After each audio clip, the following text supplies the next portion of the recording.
समझते हैं कि एरर हैंडलिंग क्या होता है। एरर हैंडलिंग फॉर एग्जांपल देखो, गेट वाला मैंने यहाँ पे बना के रखा है। यहाँ पे मैं, ये हमारा मॉडल है, जो एक वेरिएबल है जिसमें मॉडल को इंपोर्ट किया है। अब यहाँ पे नाम गलत लिख दें तो यहाँ पे अभी तो एरर नहीं आएगी। जब इसको हिट करोगे, ठीक, गेट वाली एपीआई को हिट करोगे पोस्टमैन से, देखो तो एक एरर देगा। एरर दिया 500 internal server error, reference error, student is not defined. और यही एरर हमारी कहाँ पे आ रही होगी, एपीआई में। और यहाँ पे हमारा जो सर्वर चल रहा था वो क्रैश हो गया है। इसी चीज़ को हम बचाने के लिए ट्राई कैच यूज़ करेंगे।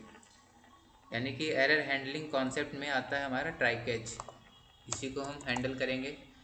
हमारे ट्राई ब्लॉक है, इसके अंदर हम जो चीज़ हमको करवानी है वो रख देंगे।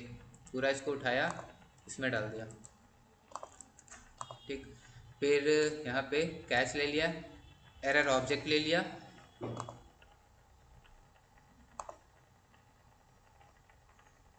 एरर ऑब्जेक्ट ले लिया। इसमें हमारी बहुत सारी चीज़ें मिल जाती हैं। इससे मैसेज हो जाता है, एक टाइप हो जाता है एरर का, कौन सा है, रेफरेंस एरर है।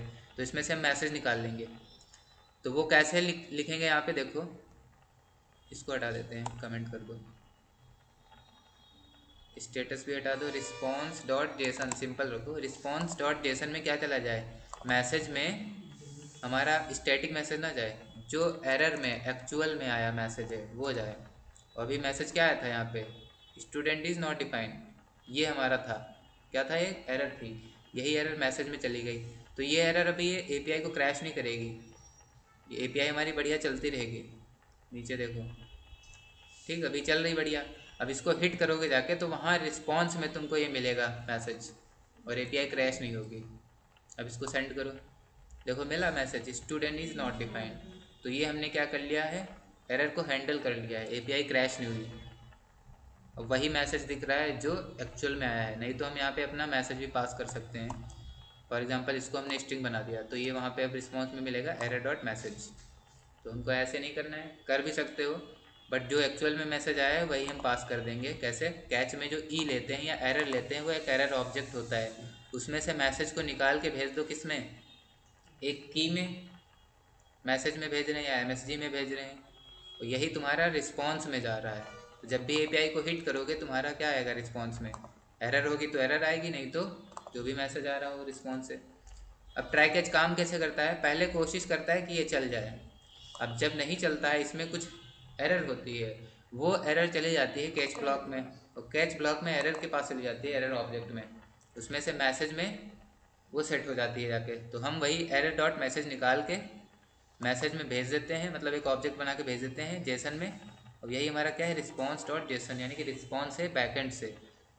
ये जब इसको हिट करोगे तो हमको मैसेज में मिल जाएगा हमारा जेसन वाला ऑब्जेक्ट में वही एरर जो आ रही थी एज अ मैसेज रिस्पॉन्स के थ्रू। तो ये हमारी एरर हैंडलिंग हो गई।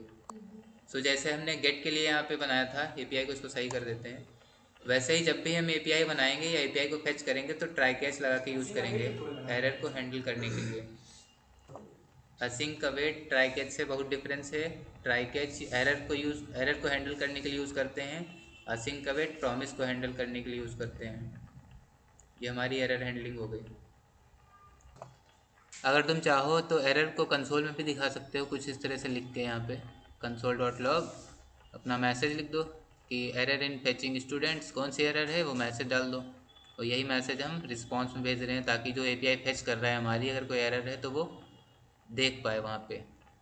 तो एपीआई हमारी यहाँ पे क्रैश नहीं हुई, इसको हम सही कर देते हैं, रन हो जाएगी। ठीक, ये प्रॉपर एरर हैंडलिंग हो गई है। ऐसे हमको सारी एपीआईज़ के लिए करनी है। एपीआई में जहाँ कहीं पे भी काम होगा, चाहे वो बैकएंड में हो चाहे वो फ्रंट एंड में फेच कर रहे हो, वहाँ पे भी हम ट्राई कैच लगाएंगे। फ्रंट एंड में भी करके दिखाते हैं।